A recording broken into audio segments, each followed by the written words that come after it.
കേരളത്തിൽ കിട്ടുന്നില്ലെങ്കിലും തൊട്ട അയൽ സംസ്ഥാനത്ത് പ്രത്യേകിച്ച് തമിഴ്നാട് യുവദാസ് പറഞ്ഞ തമിഴ്നാട്ടിലേക്ക് ആളുകളാണല്ലോ. ഒരു കാര്യം ഞാൻ പറയാം, ഈ എൻഡോസൾഫാൻ എന്ന് പറയുന്നത് പൊതുവായിട്ട് ജനറിക് അതാണ്. ഇതിന്റെ അനുബന്ധമായിട്ട് ഒത്തിരി പേര് വിപണിയിലുണ്ട് സർ. എൻഡോസൾഫാൻ പൊതുവായ ഒരു കുടുംബത്തിൽപ്പെട്ടാണ്. അതിൽ തന്നെ ധാരാളം തൈറോയിഡ്, സ്റ്റാർച്ച് സൾഫാൻ, എക്സോസൾഫാൻ, എൻഡോസൽ, പാരിസൾഫാർ, കോറോസൾഫാൻ, ഇങ്ങനെ നിരവധി പേരുടെ എൻഡോസൾഫാൻ മാത്രം ആൾക്കാർ ഊന്നി നിൽക്കുകയാണ്. അപ്പൊ അതൊന്നും ഇതിൽ ആരും മനസ്സിലാക്കാത്ത ഒരു കാര്യമാണ്. എൻഡോസൾഫാനിലേക്ക് പോകാനുള്ള പ്രധാനപ്പെട്ട കാരണം പാരിസ്ഥിതികമായ കാരണമാണ്.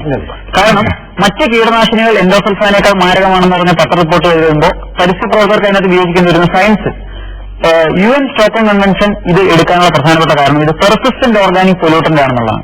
അതായത് പെർസിസ്റ്റന്റ് ഓർഗാനിക് പൊല്യൂട്ടന്റ് ഒരു പ്രത്യേകത DDT പോലെ, നേരത്തെ സാർ ചൂണ്ടിക്കാണിച്ച പോലെ DDT പോലെ ഇത് നമ്മുടെ ജൈവ വ്യൂഹത്തിൽ ഒരിക്കൽ കടന്നു കഴിഞ്ഞാൽ ഇത് ദീർഘകാലം നിലനിൽക്കുകയും മണ്ണിലാണെങ്കിൽ വർഷങ്ങളോളം, ചിലപ്പോൾ നൂറ്റാണ്ടുകളോളം നിലനിൽക്കുകയും, അതായത് അസിഡിക് സോയിലാണെങ്കിൽ ഇതിന്റെ ഇത് കൂടും നിലനിൽക്കുകയും, ഇത് ഒരിക്കൽ ഇതിന്റെ കണ്ണിയിൽ എത്തിക്കഴിഞ്ഞാൽ ഈ കണ്ണി പൊട്ടിച്ചു കളയുന്ന തരത്തിലുള്ള, മനുഷ്യരിലാണെങ്കിൽ അടുത്ത തലമുറകളിലേക്ക് മാറുന്ന രീതിയിലുള്ള ദീർഘകാലം നിലനിൽക്കുന്ന, അതുപോലെ തന്നെ ലോങ് റേഞ്ച് ട്രാൻസ്പോർട്ട്, അതായത് ആർട്ടിക്കിലും അന്റാർട്ടിക്കിലും വരെ അവിടെയുള്ള പോളാർ ബിയറിലെ പിടിച്ചാൽ വരെ എൻഡോസൾഫാൻ കാണുന്ന, അതിന്റെ ബ്ലഡിൽ കാണുന്ന രീതിയിലുള്ള, അതുപോലെ പക്ഷികളിൽ വ്യാപകമായിട്ട് ഇത് കാണുന്ന രീതിയിലുള്ള ലോങ് റേഞ്ച് ട്രാൻസ്പോർട്ട് ഇതിന്റെ അത്രയും മാരകമായതുകൊണ്ടാണ്.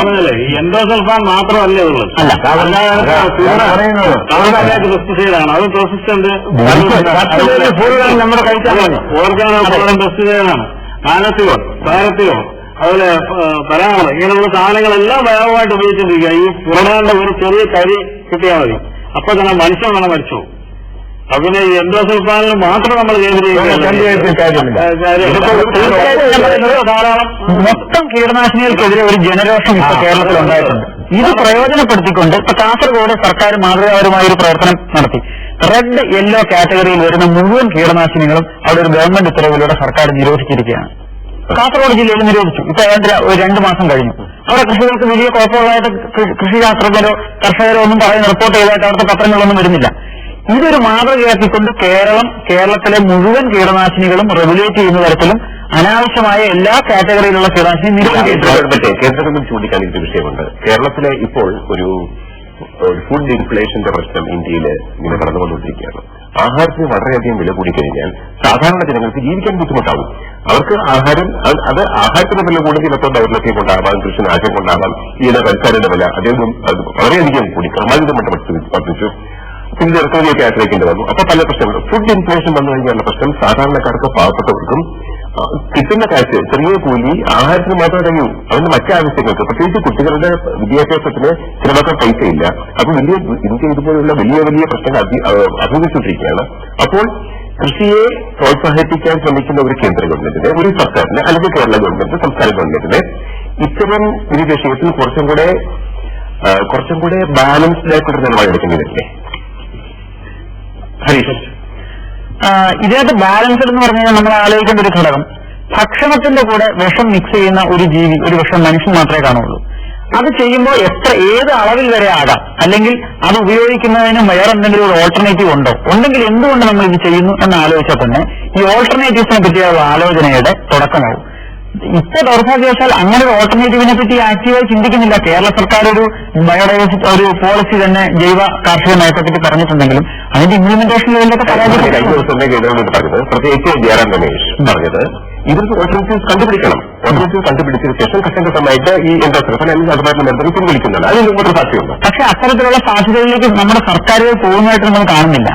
നമ്മുടെ കൃഷി ശാസ്ത്രജ്ഞരായിരുന്നാലും ഈ റിസർച്ച് കേന്ദ്രങ്ങളായിരുന്നാലും അത്തരത്തിൽ പോകുന്നു. ഇപ്പൊ കേന്ദ്ര സർക്കാരിന്റെ തന്നെ കീഴിലുള്ള റിസർച്ചിനകത്ത് ജൈവ കൃഷിക്ക് മാറ്റിവെച്ചിരിക്കുന്നത് വളരെ തുച്ഛമായ തുകയാണ്. ആന്ധ്രാപ്രദേശിൽ ആന്ധ്ര സർക്കാരിന്റെ തന്നെ നേതൃത്വത്തിൽ 28 ലക്ഷം ഏക്കറിലാണ് നോൺ പെസ്റ്റിസൈഡ് മാനേജ്മെന്റ് പ്രോഗ്രാം എന്ന് പറഞ്ഞൊരു പ്രോഗ്രാം നടക്കുന്നുണ്ട്. ഏതാണ്ട് 3200ഓളം വില്ലേജുകളിൽ പൂർണ്ണമായി പെസ്റ്റിസൈഡിനോട് വിട ചൊല്ലിയാണ് അവര് ഇപ്പൊ പെസ്റ്റിസൈഡ് ഇന്ത്യയിൽ ഉപയോഗിക്കുന്ന എല്ലാ വിളകളുടെയും ഒരു സാമ്പിൾ അവിടെ 1-2 ഏക്കറിലല്ല ഞാൻ പറയുന്നത്, അത്രയും ഏക്കറിൽ അവർ കൃഷി ചെയ്ത് കാണിക്കുന്നുണ്ട്. കേന്ദ്ര സർക്കാർ ഇത് അക്സെപ്റ്റ് ചെയ്യാൻ തയ്യാറാണെന്ന് ആന്ധ്ര ഗവൺമെന്റിനോട് പറഞ്ഞു കഴിഞ്ഞു. അത്തരത്തിലുള്ള മാതൃകകൾ ഇന്ത്യയിൽ വളർത്തിക്കൊണ്ടുവരണം. ഇത് സാധ്യത എന്തൊക്കെയാണ്? ഒരു പുതിയ സംവിധാനം. ഒന്നാമത് കീടനാശിനികൾ പകരം കീടനാശിനി കണ്ടുപിടിക്കുക, രണ്ടാമത് ഇതുപോലെ ജൈവ കൃഷിയെ പ്രോത്സാഹിപ്പിക്കുക. ഇത് രണ്ടുമുള്ള സാധ്യത എന്തൊക്കെയാണ്? തീർച്ചയായിട്ടും അത് ലോകസഭയിൽ അംഗീകരിച്ച വസ്തുതയാണ്. ജൈവ കൃഷി എന്ന് പറയുന്നത് ഇന്ന് തുടങ്ങിയല്ല, ഏതാണ്ട് 10 വർഷം കൂടുതൽ ജൈവ കൃഷി ഒരു ലോകം മൊത്തം അംഗീകരിച്ച കൺസെപ്റ്റായിട്ട്. പക്ഷെ എന്തുകൊണ്ടോ അത് വലിയ തോതിൽ കടന്നു ഇപ്പോൾ ഒരു ട്രയൽസ് ഒരു എക്സ്പെരിമെന്റ് സ്റ്റേജിൽ മാത്രമേ ജൈവ കൃഷി നിലനിൽക്കുന്നുള്ളൂ. അതിന്റെ കാരണം എന്താണെന്നാണ് നമ്മൾ കൂടുതൽ സ്റ്റഡി ചെയ്തിരിക്കുന്നത്. അതുപോലെ തന്നെ വേറൊരു കാര്യം വെച്ച് കഴിഞ്ഞാൽ 4000 രൂപ ചികിത്സിക്കാൻ നമുക്ക് വേണം തുകയുടെ 10 മാത്രമേ ആവുകയുള്ളൂ ഈ ഒരു ജൈവ കൃഷി പ്രൊമോട്ട് ചെയ്യാനും ജൈവ കൃഷി കൂടി ഈക്വൽ എമൗണ്ട് അല്ലെങ്കിൽ ഇതിനേക്കാൾ കൂടുതൽ ഫുഡ് മെറ്റീരിയൽസ് പ്രൊഡ്യൂസ് ചെയ്യാനുള്ളത്. പിന്നെ ഇവരെ ചികിത്സിക്കാൻ നമുക്ക് വേണ്ടി വരുന്ന എക്സ്പെൻസിന്റെ ഒരു വളരെ ചെറിയ തുക മാത്രമേ, ഒരു ക്യാൻസറെ ചികിത്സിക്കാൻ തുക വളരെ കുറവ് മാത്രമേ ഇത്ര ഒരു ഓൾട്ടർനേറ്റീവ് കണ്ടുപിടിക്കുന്നതുള്ളൂ. അപ്പം അഗ്രികൾച്ചർ രംഗത്തായിട്ട് എല്ലാവരും തന്നെ ഇതിലേക്കുള്ള കൂടുതലായിട്ട് ഇപ്പൊ ഗവൺമെന്റ് തന്നെ അഗ്രികൾച്ചർ മുടക്കുന്ന തുകയുടെ ഒരു നല്ല ശതമാനമെങ്കിലും ഓർഗാനിക് കൃഷി പ്രൊമോട്ട് ചെയ്യാനായിട്ട് ഉപയോഗിക്കേണ്ടിയിരിക്കുന്നു. ഐക്യദാസ്, അപ്പൊ തമിഴ്നാട്ടിലെ ഗവൺമെന്റ് ഈ രംഗത്ത് ഇടപെടുന്നേ ഇല്ല? ഈ രംഗത്ത് ഇടപെടുന്നില്ല, ഇതുവരെ ഇടപെട്ടിട്ടില്ല. ഇവിടെ ഈ ചർച്ചയിൽ പറഞ്ഞത് ഈ നമ്മുടെ ജൈവ കീടനാശിനികൾ ധാരാളമായിട്ട് പ്രയോജനപ്പെടുത്തണമെന്നാണ്. ജൈവ കീടനാശിനി ഉണ്ടാക്കുന്നതിൽ തന്നെ 3000 ടണ്ണാണ് സാർ കീടനം ഒരു വർഷം ഇന്ത്യ ഉപയോഗിക്കുന്നത്. 3000 ടൺ ഒരു സംസ്ഥാനം ഉപയോഗിക്കാനുള്ളത്. അവിടെ ഉപയോഗിച്ചാൽ സാധനങ്ങളിൽ തമിഴ്നാട് ഉപയോഗിക്കുന്ന കാർഷിക വിളകൾ, ഇന്നൊക്കെ വേണ്ടി ഉപയോഗിക്കുന്ന കാർഷിക വിളകളിൽ ഈ പിള്ളേർ ഉപയോഗിക്കാതെയും ഇങ്ങോട്ട് കയറ്റി വരുന്ന സാധനങ്ങൾ പിള്ളേർ ഉപയോഗിക്കുകയും ചെയ്യുന്നുണ്ട്. അങ്ങനെയില്ല സാർ. കൃഷി എന്ന് പറഞ്ഞാൽ പൊതുവായിട്ട് ചെയ്യുന്നതാണ്. അത് കയറ്റി വയ്ക്കുന്നത് അല്ലെങ്കിൽ സ്വന്തം രാജ്യത്ത് ഉപയോഗിക്കുന്ന അങ്ങനെ സ്വന്തം നാട്ടിൽ ഉപയോഗിക്കുന്നതായിട്ട് ഇത് പൊതുവായിട്ട് പ്രശ്നമാണ്. വിദ്യാഭ്യാസത്തിന്റെ വലിയ ഔന്നത്യമൊന്നും ഇല്ലാത്തതാണ് പ്രത്യേകിച്ച് തമിഴ്നാട്ടിലെ കർഷകർ. അപ്പൊ ഈ ഒരു അവർക്കൊന്നും അറിയില്ല. കൂമ്പിറ്റിയൽ അതുകൊണ്ട് എന്തെങ്കിലും അർത്ഥം പറയും. കടക്കാരനും ഇതേക്കുറിച്ച് വലിയ ബോധമൊന്നുമില്ല. അവരെന്തെങ്കിലും എടുത്ത് മരുന്ന് കൊടുക്കുന്നത് എന്താ ലാവാം, അല്ലെങ്കിൽ വേറെ എന്തെങ്കിലും മരുന്നാണ്. അവിടെ പൂച്ചക്കൊല്ലി മരുന്നാണെന്നാണ് പറയുന്നത് തമിഴില്. പൂച്ചക്കൊല്ലി പ്രാണികളെ കൊല്ലുന്ന എന്തെങ്കിലും ഒരെണ്ണമാണ്. അവയെ എന്തിനാണെന്ന് ചോദിക്കും. മരുന്നിനാണോ, മുളകിനാണോ, കച്ചടിക്കാണോ, വാഴയ്ക്കാണോ? വാഴയ്ക്ക് സാർ പൂരിടാനാണ്, നടുമ്പഴേ ഇടുന്നതാണ്. 3-4 തവണ പൂരിടാൻ ഇടുന്നുണ്ട്.